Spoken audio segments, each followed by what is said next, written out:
कंदासीं। असां छोकिरा तंग करे तो पोइ छोकिरा असां फांसी खाईंदा, मायूं तरे में खिंदियूं, ॿियो छा कंदा? असांखे ज़लील करे था ने।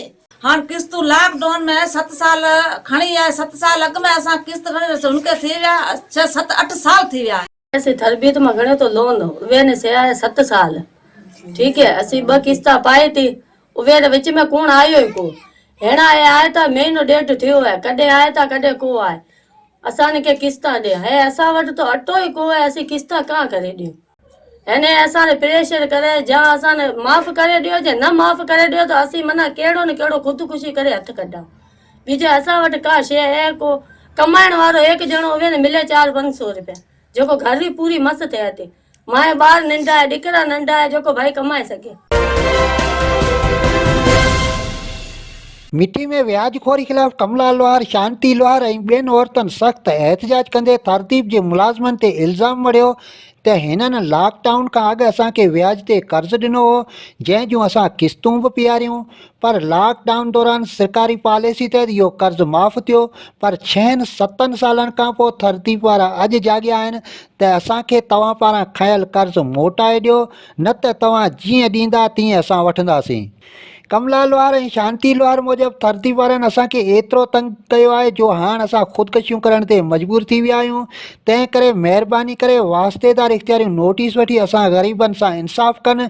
ॿी सूरत में असां को बि इंतहाई क़िस्म जो क़दम खणी सघूं था ऐं जंहिंजा ज़िम्मेवार असांखे तंग कंदड़ तरतीब वारा मुलाज़िम हूंदा। मेंबर इन्हनि पैसा खणा तरतीब मां, हाणे तरतीब वारा महीनो थियो, इन्हनि खे तरतीब वारा असांखे करे था तंग, हरूभरू असांखे ॾियो किस्तूं। हाणे किस्तूं लॉकडाउन में 7 साल खणी आहे, 7 साल अॻु में असां किस्त खणी हुनखे थी विया 6 7 8 साल थी विया आहे।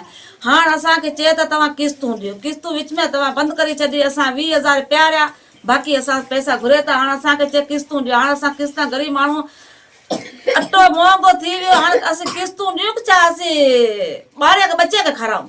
हाणे उहो असीं हुनजे परेशान, हुनखे असांखे धमकियूं था ॾिए, अचे हरूभरू असांखे किस्तूं ॾियो, हरूभरू किस्तूं ॾिया, को फांसी खाए किस्तूं ॾियूं, किथां असीं किस्तूं वठी अचूं। हुनजे करे हाणे असांखे तंग करे हेड़ी असांजी करो को असांजी किस्त असांखे माफ़ करे ॾींदासीं। को छोकिरा असांखे फांसी खाईंदा तो असीं पोइ घटि कोन कंदासीं। असां छोकिरा तंग करे तो पोइ छोकिरा असांखे फांसी खाईंदा, मायूं तरे में खिंदियूं, ॿियो छा कंदा? असांखे ज़लील करे था ने। हुनजे करे असीं आदा आहे, असां वटि का शइ कोन आहे। जे बैंक वारा असांखे अटो मण वठी ॾे तो असीं किस्तूं ॾींदा, असांखे न वठी ॾींदा असां किस्तूं आहे कोन। असांजे कमाइण वारा हिकिड़ो आहे, का शइ असां वटि कोन आहे।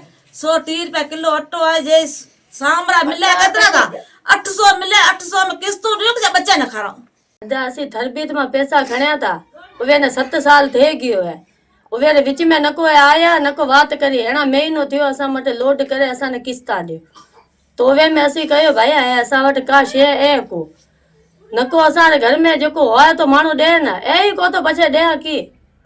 हिने असांखे प्रेशर करे जा असांखे माफ़ करे ॾियो, जे न माफ़ करे ॾियो तो असीं मना केड़ो न केड़ो खुदकुशी करे हथ कढा। बीजे असां वटि का शइ है को कमाइण वारो एक जणो वे ने मिले 400-500 रुपया, जो घर ही पूरी मस्त थे थी। माए बार नंढा है, दिकरा नंढा है, जो भाई कमाए सके। वो कहता असाने पैसा दियो, किस्ता करे दियो, जे न दियो तो पचे असी जी भी अभी देसो ही असी किस्ता लेसो। उबे में असाने क्या तमारा बेनजीरा पैसा असी बंद कराए छड़िया। हमारे मना कार्ड भी जो है कोई भी हमारो है जे एक्सपायर थियो तो को ठहण दियो, नको हमारा 12 कार्ड भी ठहण दियो। मैं अवे ने कहियो भाई है हमारी मर्जी, जी करो, असा वट का शे है को हैं जे है दोबारा आया तो असी मना केड़ केड़ करसा, खुदकुशी करसा जे बीजो करसा, असा वट का शे को है भाई।